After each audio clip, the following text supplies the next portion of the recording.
Você lembra que agora há pouco nós vimos o convite de Jesus para sermos sal e para sermos luz? Ou seja, Jesus está me convidando para que eu e você, está nos convidando para que nós assumamos o nosso papel dentro do contexto do grande conflito. Nós estamos no conflito entre o bem e o mal. E esse conflito acontece também dentro da nossa casa. Qual é o meu papel? Qual é o seu papel nesse grande conflito? A palavra de Deus, a palavra de Jesus diz: filho, eu chamei você para fazer a diferença. Você não é passivo, você tem que ser ativo, você tem que ir para a luta. Mas a luta no reino de Deus não é ostensiva, ela não é com violência. Ela tem o poder do amor. Ele é um poder que às vezes não é visto claramente, mas ele é forte, ele age nas profundezas. Às vezes ele age por trás da cortina, mas ele, diz a Bíblia, é mais forte do que a morte. Deus chamou você para ser forte, forte em Jesus, não para brigar, não para discutir, forte em bondade, forte em amor, forte em misericórdia, forte em perdão. Dessa maneira você será o sal da terra, você será a luz do mundo. Você vai agir para fazer a diferença na vida dos seus filhos. Você vai agir para fazer a diferença na vida do seu cônjuge, na vida do seu sogro, na vida da sua sogra, na vida dos seus cunhados, porque Deus é com você. Você é uma mulher de valor, você é um homem de valor, um homem de Deus. Por isso Deus vai abençoar você. Continuando no Sermão da Montanha, um sermão preciosíssimo. Para minha vida, tenho aproveitado muito cada vez que leio. Para minha vida, para minha vida em família, tem sido muito proveitoso esse sermão. Jesus agora vem dizendo no verso 17: não penseis que vim revogar a lei ou os profetas. Eu não vim para revogar, eu vim para cumprir. Porque em verdade vos digo, até que o céu e a terra passem, nenhum i ou um tio jamais passará da lei, até que tudo se cumpra.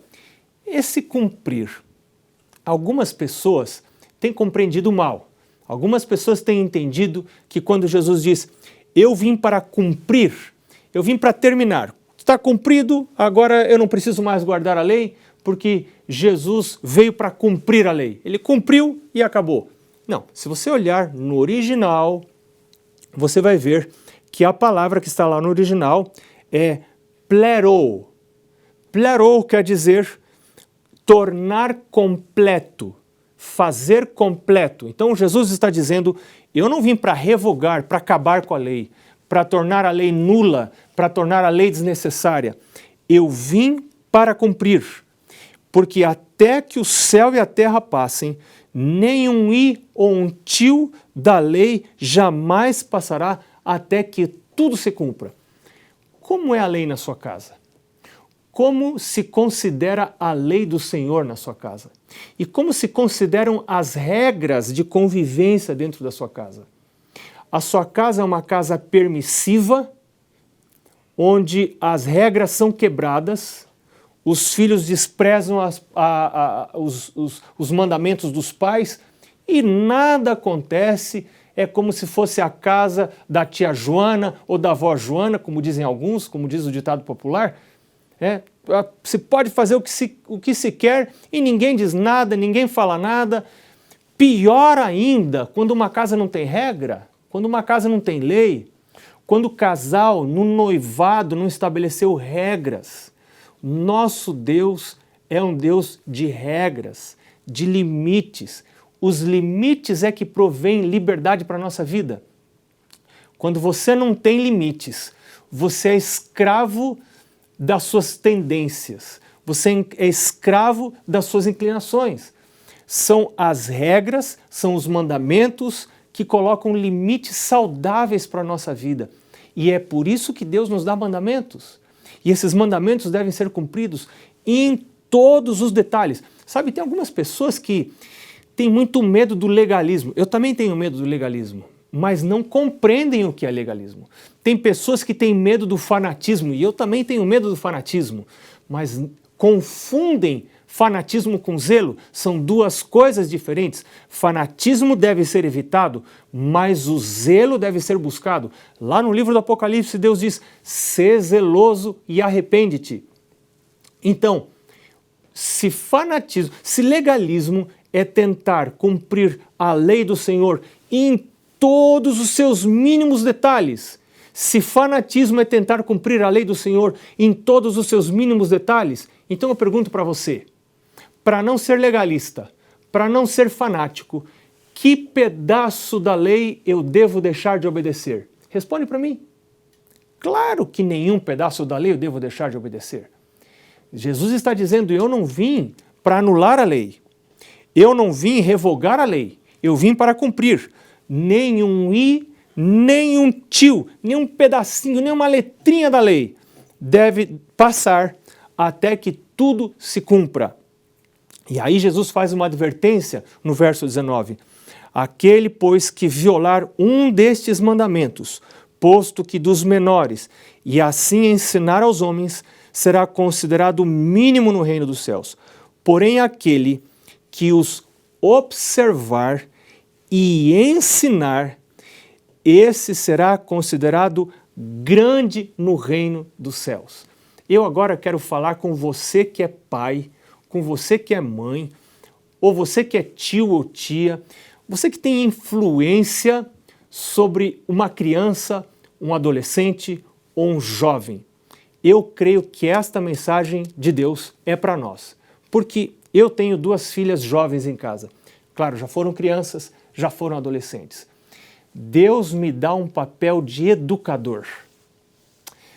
E esse texto diz que eu preciso fazer 2 coisas. O verso 19 diz que eu preciso, em relação aos mandamentos de Deus, eu preciso, em primeiro lugar, observar eu mesmo. Em segundo lugar, eu preciso ensinar. Isto é muito importante, porque se eu não observar, observar é guardar, é praticar. Eu preciso praticar os mandamentos de Deus.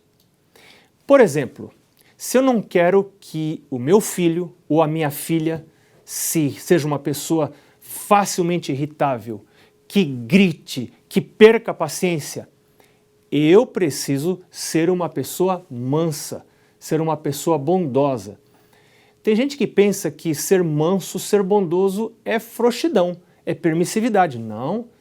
Você pode ser firme nos princípios, você pode ser firme nos limites, você pode ser firme nas regras e ainda assim ser uma pessoa mansa, bondosa. Você não precisa erguer a voz, não é o volume da voz que vai determinar a porção de verdade que você tem. Não é o volume que determina a verdade. A verdade se sustenta por si mesma. E sabe, tem vezes que com os filhos a gente recua um pouco, a gente parece que perde uma batalha para ganhar a guerra. Então, se você tem um filho ou uma filha já jovem que perdeu a paciência com você, se é criança, tem outro jeito de resolver. E não é o tema desse programa hoje. Se é criança, você precisa ter atitudes um pouco mais firmes com uma criança pequena. Mas com jovens, você tem que ter um pouco mais de cuidado.